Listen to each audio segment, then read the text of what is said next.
Creepshow, the movie released in 1982, was the brainchild of George A. Romero and Stephen King.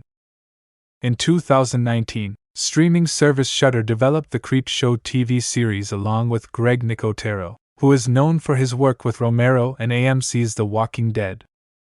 Anthology shows have always had a way of thrilling audiences with their campy, pulpy, and gore-filled segments.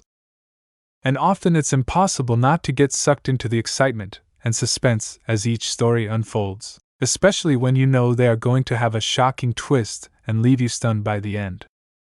But does Creepshow Season 4 deliver that? Creepshow Season 4 had some great segments, but also had some misses, making it a rather mixed bag.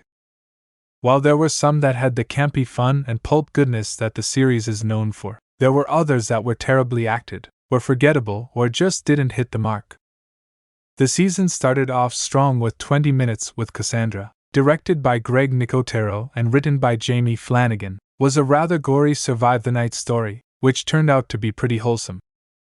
However, Smile, directed by John Harrison and written by Mike Scannell, made for a very forgettable story to follow the strength that was the previous segment.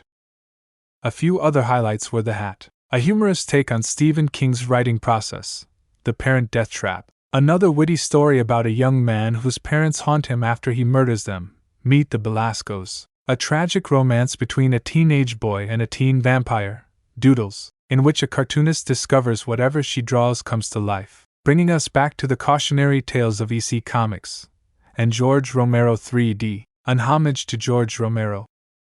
All had their own slice of ingenuity in their own and made for entertaining stories that make Creepshow what it is as a horror anthology. The acting was great, and the writing and direction were also on point. However, there were also some duds that either suffered from terrible writing and acting or just made no impact, making them either disappointing or forgettable. One of the weakest for Season 4 was Cheat Code, which feels as if it came right out of something awful or creepypasta forums, with a Goosebumps feel. Directed by Justin Dyke and written by Claire Kerr and Charles Spano, this was difficult to watch. To Grandmother's House We Go, directed by Justin Dyke, is also disappointing. This segment was a reference to Little Red Riding Hood and fell flat at the end. It had a good setup, but the ending felt like a cop-out. Then, Something Borrowed, Something Blue and Baby Teeth felt like a retread of old segments of other anthology series. And Grieving Process was a bit forgettable with its predictable plot. Overall, Creepshow Season 4 is a mixed bag, something that is normal for an anthology series.